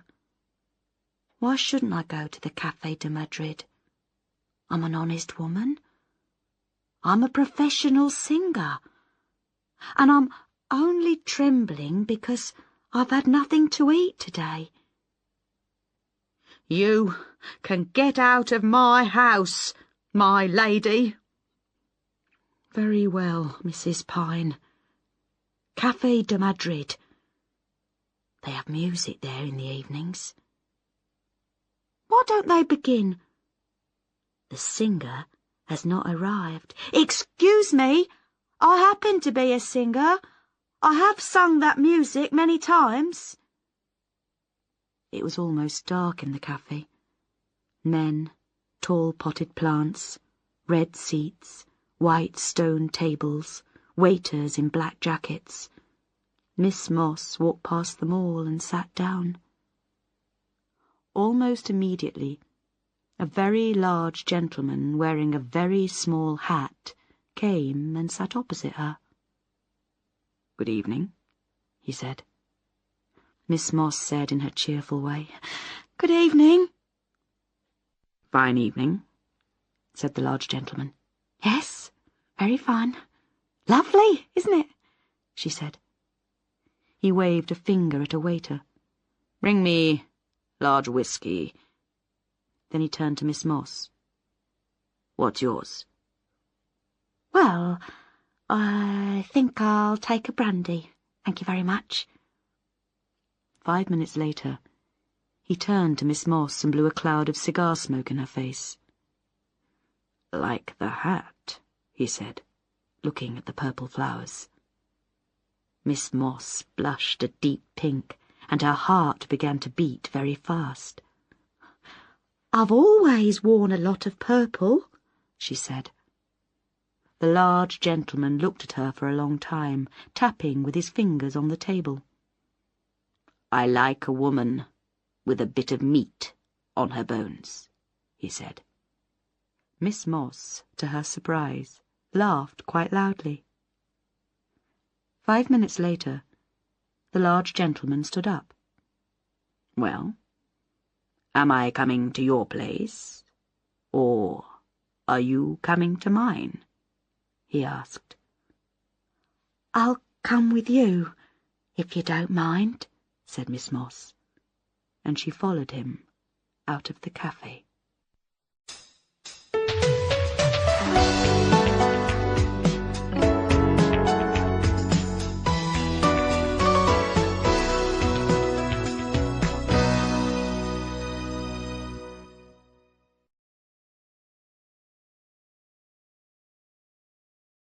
A Cup of Tea by Katherine Mansfield. Recorded by Julie van Wallichem.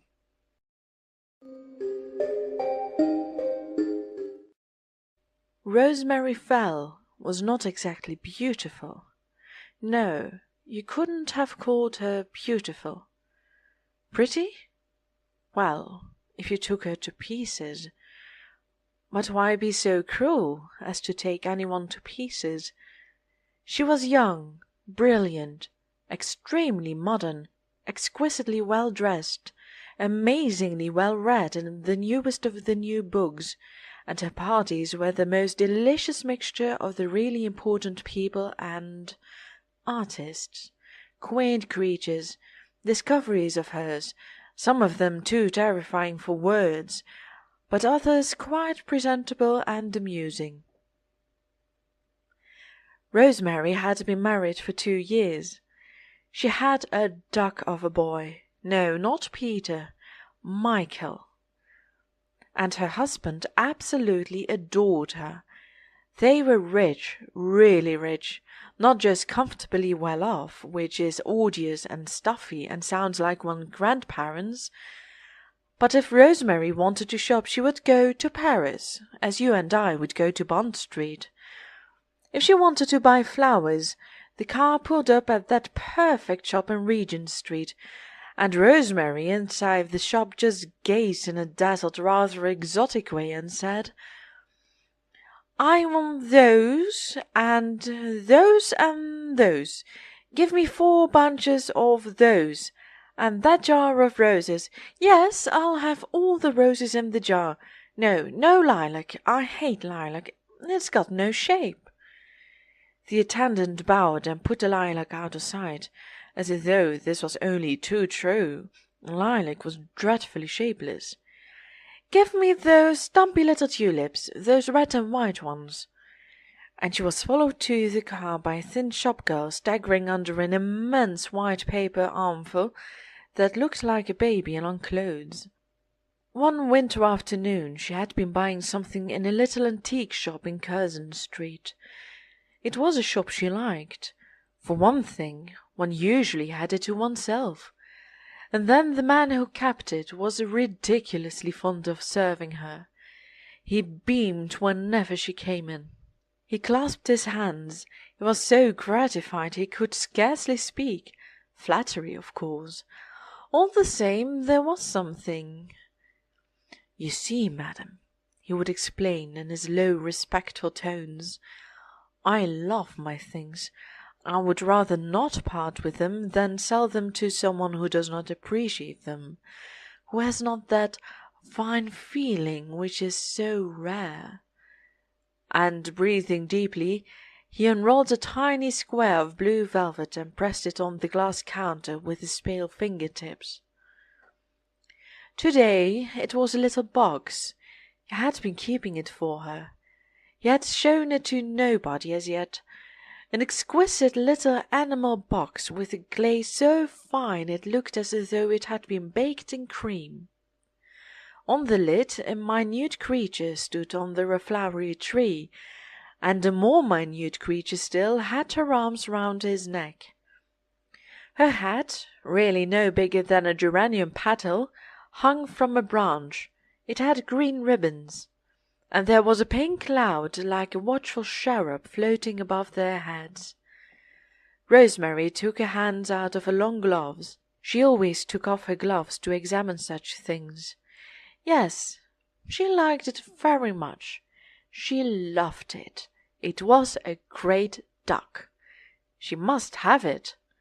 And, turning the creamy box, opening and shutting it, she couldn't help noticing how charming her hands were against the blue velvet. The shopman, in some divine cavern of his mind, may have dared to think so too, for he took a pencil, leant over the counter, and his pale, bloodless fingers crept timidly towards those rosy flashing ones, as he murmured gently, "If I may venture to point out to madam the flowers on the little lady's bodice." Charming! Rosemary admired the flowers. But what was the price? For a moment the shopman did not seem to hear. Then a murmur reached her. 28 guineas, madam." 28 guineas. Rosemary gave no sign. She laid the little box down. She buttoned her gloves again. 28 guineas, even if one is rich. She looked vague. She stared at a plump tea-kettle like a plump hen above the shopman's head, and her voice was dreamy as she answered, "Well, keep it for me, will you?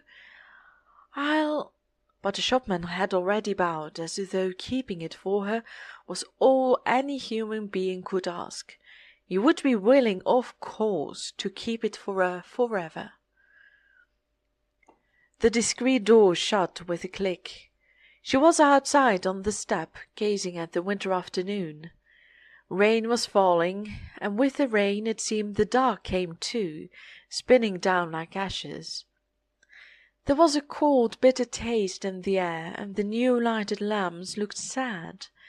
Sad were the lights in the houses opposite. Dimly they burned as if regretting something. And people hurried by, hidden under their hateful umbrellas. Rosemary felt a strange pang. She pressed her muff against her breast. She wished she had a little box, too, to cling to. Of course, the car wasn't there. She'd only to cross the pavement. But still she waited.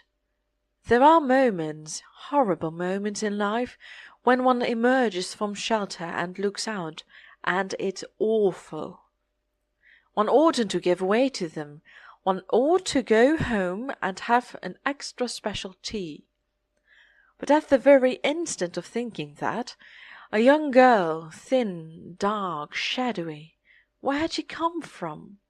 Was standing at Rosemary's elbow, and a voice, like a sigh, almost like a sob, breathed, "Madam, may I speak to you a moment?" "Speak to me?" Rosemary turned. She saw a little battered creature with enormous eyes, someone quite young, no older than herself, who clutched at the coat collar with reddened hands, and shivered, as though she had just come out of the water. "Madam," stammered the voice, "would you let me have the price of a cup of tea?" "A cup of tea?" There was something simple, sincere in that voice. It wasn't in the least the voice of a beggar. "Then you have no money at all?" asked Rosemary. "None, madam," came the answer. "How extraordinary!" Rosemary peered through the dusk, and the girl gazed back at her. How more than extraordinary!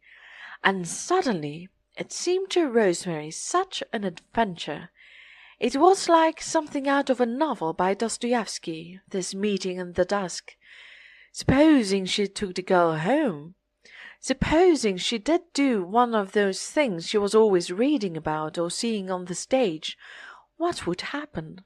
It would be thrilling. And she heard herself saying afterwards, to the amazement of her friends, "I simply took her home with me," as she stepped forward and said to that dim person beside her, "Come home to tea with me." The girl drew back startled. She even stopped shivering for a moment. Rosemary put out a hand and touched her arm. "I mean it," she said, smiling, and she felt how simple and kind her smile was. "Why won't you? Do come home with me now in my car and have tea." You don't mean it, madam," said the girl, and there was pain in her voice. "But I do," cried Rosemary.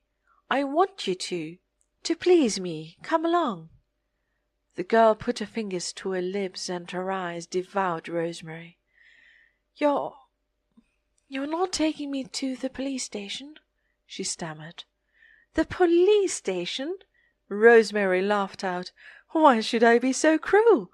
No, I only want to make you warm, and to hear anything you care to tell me." Hungry people are easily led. The footman held the door of the car open, and a moment later they were skimming through the dusk. "There," said Rosemary. She had a feeling of triumph as she slipped her hand through the velvet strap. She could have said, "Now I've got you," as she gazed at the little captive she had netted. But of course she meant it kindly. Oh, more than kindly. She was going to prove to this girl that wonderful things did happen in life, that fairy godmothers were real, that rich people had hearts, and that women were sisters. She turned impulsively, saying, "Don't be frightened. After all, why shouldn't you come back with me? We're both women. If I'm the more fortunate, you ought to expect—" But happily at that moment, for she didn't know how the sentence was going to end, the car stopped. The bell was rung, the door opened, and with a charming, protecting, almost embracing movement, Rosemary drew the other into the hall. Warmth, softness, light, a sweet scent, all those things, so familiar to her she never even thought about them, she watched that other receive. It was fascinating. She was like the rich little girl in her nursery, with all the cupboards to open, all the boxes to unpack. Come upstairs," said Rosemary, longing to begin to be generous. "Come up to my room." And besides, she wanted to spare this poor little thing from being stared at by the servants. She decided as they mounted the stairs she would not even ring for Jean or take off her things by herself. The great thing was to be natural. And there, cried Rosemary again, as they reached a beautiful big bedroom with the curtains drawn, the fire leaping on her wonderful lacquer furniture, her gold cushions, and the primrose and blue rugs. The girl stood just inside the door. She seemed dazed, but Rosemary didn't mind that. "Come and sit down," she cried, dragging her big chair up to the fire, "in this comfy chair. Come and get warm. You look so dreadfully cold." "I daren't, madam," said the girl, and she edged backwards. "Oh, please," Rosemary ran forward, "you mustn't be frightened. You mustn't really. Sit down, and when I've taken off my things, we shall go into the next room and have tea and be cosy. Why are you afraid?" And gently she half pushed the thin figure into its deep cradle. But there was no answer. The girl stayed just as she had been put, with her hands by her sides and her mouth slightly open. To be quite sincere, she looked rather stupid. But Rosemary wouldn't acknowledge it. She leaned over her, saying, "Won't you take off your hat? Your pretty hair is all wet, and one is so much more comfortable without a hat, isn't one?" There was a whisper that sounded like, "Very good, madam," and the crushed hat was taken off. "And let me help you off with your coat too," said Rosemary. The girl stood up, but she held on to the chair with one hand and let Rosemary pull. It was quite an effort. The other scarcely helped her at all. She seemed to stagger like a child, and the thought came and went through Rosemary's mind that if people wanted helping they must respond a little, just a little, otherwise it became very difficult indeed. And what was she to do with the coat now? She left it on the floor, and the hat too. She was just going to take a cigarette off the mantelpiece when the girl said quickly, but so lightly and strangely, "I'm very sorry, madam, but I'm going to faint. I shall go off, madam, if I don't have something." "Good heavens, how thoughtless I am!" Rosemary rushed to the bell. "Tea! Tea at once, and some brandy immediately!" The maid was gone again, but the girl almost cried out, "No, I don't want no brandy. I never drink brandy. It's a cup of tea I want, madam." And she burst into tears. It was a terrible and fascinating moment. Rosemary knelt beside her chair.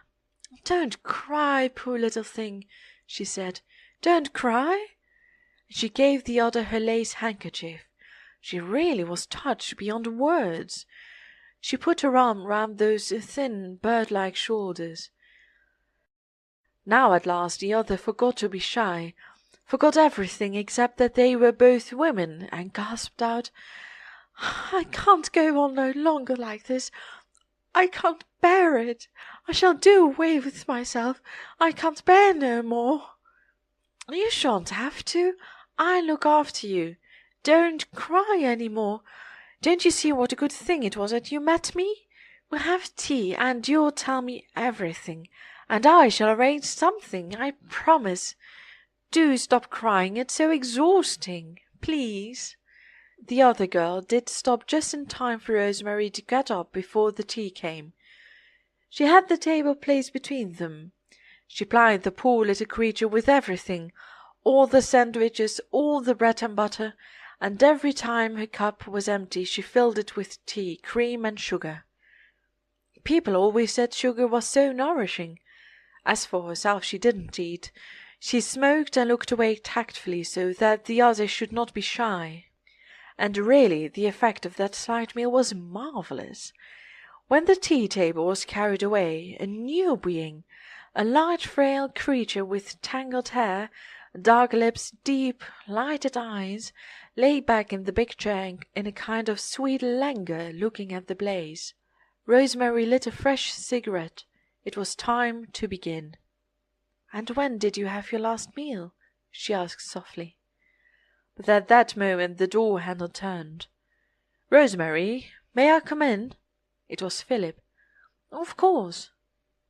He came in. "Oh, I'm so sorry," he said, and stopped and stared.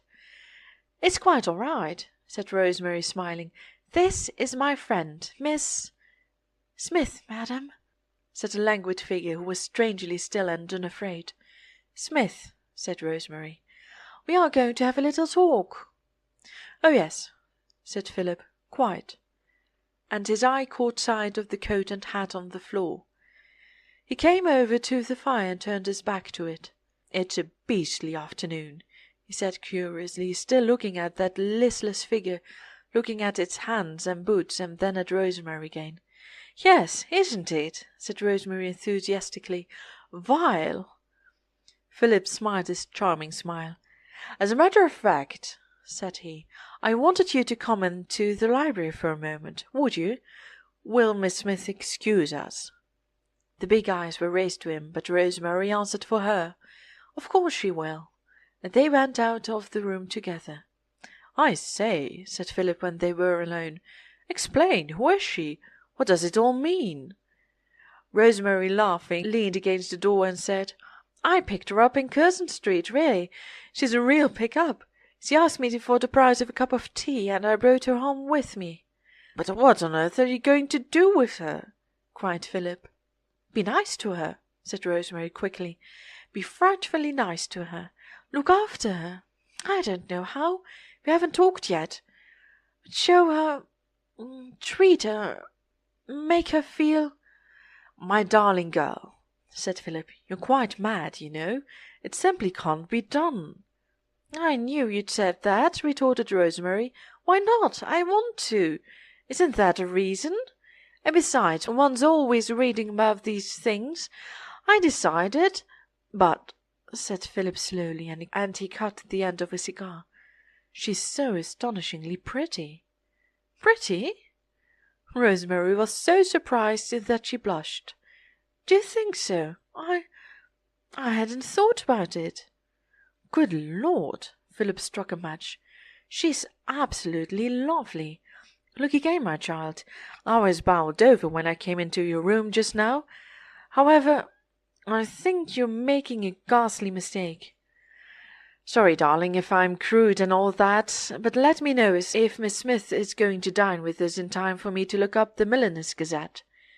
"You absurd creature," said Rosemary, and she went out of the library, but not back to her bedroom. She went to her writing-room and sat down at her desk. Pretty, absolutely lovely, bowed over. Her heart beat like a heavy bell. Pretty, lovely. She drew her cheque-book towards her. But no, cheques would be of no use, of course. She opened a drawer and took out 5-pound notes, looked at them, put 2 back, and holding the 3 squeezed in her hand, she went back to her bedroom. Half an hour later, Philip was still in the library when Rosemary came in. "I only wanted to tell you," said she, and she leaned against the door again and looked at him with her dazzled exotic gaze. "Miss Smith won't dine with us tonight." Philip put down the paper. "Oh? What's happened? Previous engagement?" Rosemary came over and sat down on his knee. "She insisted on going," said she, "so I gave the poor little thing a present of money. I couldn't keep her against her will, could I?" she added softly. Rosemary had just done her hair, darkened her eyes a little, and put on her pearls. She put up her hand and touched Philip's cheeks. "Do you like me?" said she, and the tone, sweet, husky, troubled him. "I like you awfully," he said, and he held her tighter. "Kiss me." There was a pause. Then Rosemary said dreamily, "I saw a fascinating little box today. It cost 28 guineas. May I have it?" Philip jumped her on his knee. "You may, little wasteful one," said he. But that was not really what Rosemary wanted to say. "Philip," she whispered, and she pressed his head against her bosom. "Am I pretty?"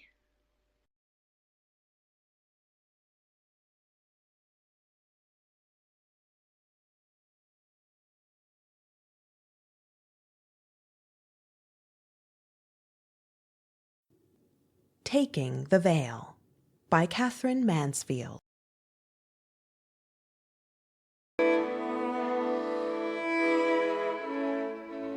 It seemed impossible that anyone should be unhappy on such a beautiful morning. Nobody was, decided Edna, except herself. The windows were flung wide in the houses. From within there came the sound of pianos. Little hands chased after each other and ran away from each other, practicing scales. The trees fluttered in the sunny gardens, all bright with spring flowers. Street boys whistled. A little dog barked. People passed by, walking so lightly, so swiftly. They looked as though they wanted to break into a run. Now she actually saw in the distance a parasol, peach-colored, the first parasol of the year. Perhaps even Edna did not look quite as unhappy as she felt. It was not easy to look tragic at 18, when you are extremely pretty, with the cheeks and lips and shining eyes of perfect health. Above all, when you are wearing a French blue frock and your new spring hat trimmed with cornflowers. True, she carried under her arm a book bound in horrid black leather. Perhaps the book provided a gloomy note, but only by accident. It was the ordinary library binding. For Edna had made going to the library an excuse for getting out of the house to think, to realize what had happened, to decide somehow what was to be done now. An awful thing had happened. Quite suddenly, at the theater last night, when she and Jimmy were seated side by side in the dress circle, without a moment's warning, in fact, she had just finished a chocolate almond and passed the box to him again. She had fallen in love with an actor. But fallen in love. The feeling was unlike anything she had ever imagined before. It wasn't in the least pleasant. It was hardly thrilling. Unless you can call the most dreadful sensation of hopeless misery, despair, agony, and wretchedness thrilling. Combined with the certainty that if that actor met her on the pavement after, while Jimmy was fetching their cab, she would follow him to the ends of the earth, at a nod, at a sign, without giving another thought to Jimmy or her father and mother or her happy home and countless friends again. The play had begun fairly cheerfully. That was at the chocolate almond stage. Then the hero had gone blind. Terrible moment. Edna had cried so much she had to borrow Jimmy's folded, smooth-feeling handkerchief as well. Not that crying mattered. Whole rows were in tears. Even the men blew their noses with a loud trumpeting noise and tried to peer at the program instead of looking at the stage. Jimmy, most mercifully dry-eyed, for what would she have done without his handkerchief, squeezed her free hand and whispered, "Cheer up, darling girl." And it was then she had taken a last chocolate almond to please him and passed the box again. Then there had been that ghastly scene with the hero alone on the stage in a deserted room at twilight, with the band playing outside and the sound of cheering coming from the street. He had tried, how painfully, how pitifully, to grope his way to the window. He had succeeded at last. There he stood, holding the curtain, while one beam of light, just one beam, shone full on his raised, sightless face, and the band faded away into the distance. It was absolutely, it was simply, in fact, From that moment, Edna knew that life could never be the same. She drew her hand away from Jimmy's, leaned back, and shut the chocolate box forever.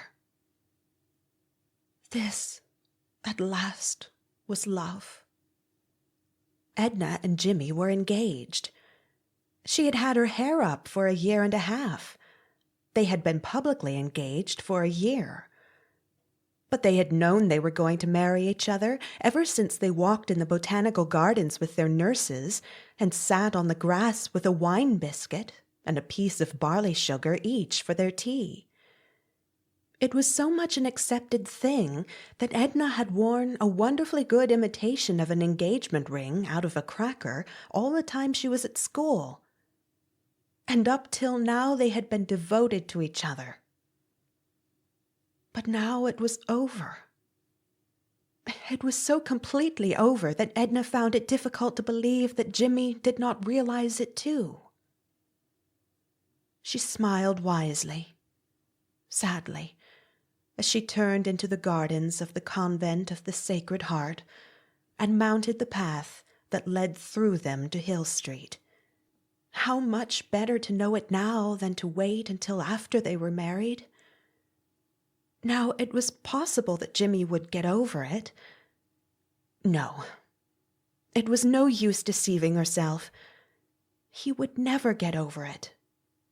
His life was wrecked, was ruined. That was inevitable. But he was young. Time, people said, time might make a little, just a little difference. In 40 years, when he was an old man, he might be able to think of her calmly. Perhaps. But she, what did the future hold for her? Edna had reached the top of the path. There, under a new-leafed tree, hung with little bunches of white flowers, she sat down on a green bench and looked over the convent flower beds. In the one nearest to her, there grew tender stalks, with a border of blue, shell-like pansies, with at one corner a clump of creamy freesias, their light spears of green criss-crossed over the flowers. The convent pigeons were tumbling high in the air, and she could hear the voice of Sister Agnes, who was giving a singing lesson. Amen, sounded the deep tones of the nun, and Amen, they were echoed. If she did not marry Jimmy, of course she would marry nobody. The man she was in love with, the famous actor, Edna had far too much common sense not to realize that would never be. It was very odd. She didn't even want it to be. Her love was too intense for that. It had to be endured, silently. It had to torment her. It was, she supposed, simply that kind of love. "But Edna," cried Jimmy, "can you never change? Can I never hope again?" Oh, what sorrow to have to say it, but it must be said. No, Jimmy, I will never change. Edna bowed her head, and a little flower fell on her lap, and the voice of Sister Agnes cried suddenly, "Oh, no!" And the echo came, "Oh, no!" At that moment, the future was revealed. Edna saw it all. She was astonished. It took her breath away at first. But after all, what could be more natural? She would go into a convent. Her father and mother do everything to dissuade her, in vain. As for Jimmy, his state of mind hardly bears thinking about. Why can't they understand? How can they add to her suffering like this? The world is cruel, terribly cruel.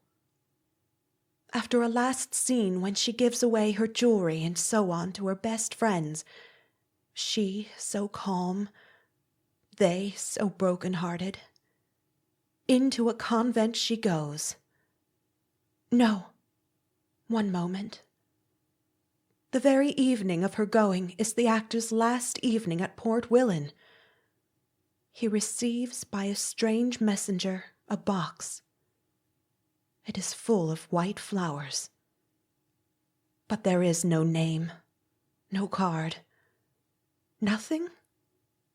Yes, under the roses, wrapped in a white handkerchief, Edna's last photograph with, written underneath, "The world forgetting, by the world forgot." Edna sat very still under the trees. She clasped the black book in her fingers as though it were her missal. She takes the name of Sister Angela. Snip, snip. All her lovely hair is cut off. Will she be allowed to send one curl to Jimmy? It is contrived somehow. And in a blue gown with a white headband, Sister Angela goes from the convent to the chapel, from the chapel to the convent, with something unearthly in her look, in her sorrowful eyes, and in the gentle smile with which they greet the little children who run to her. A saint! She hears it whispered as she paces the chill, wax-smelling corridors. A saint! And visitors to the chapel are told of the nun whose voice is heard above the other voices, of her youth, her beauty, of her tragic, tragic love. There is a man in this town whose life is ruined. A big bee, a golden furry fellow, crept into a freesia, and the delicate flower leaned over, swung, shook.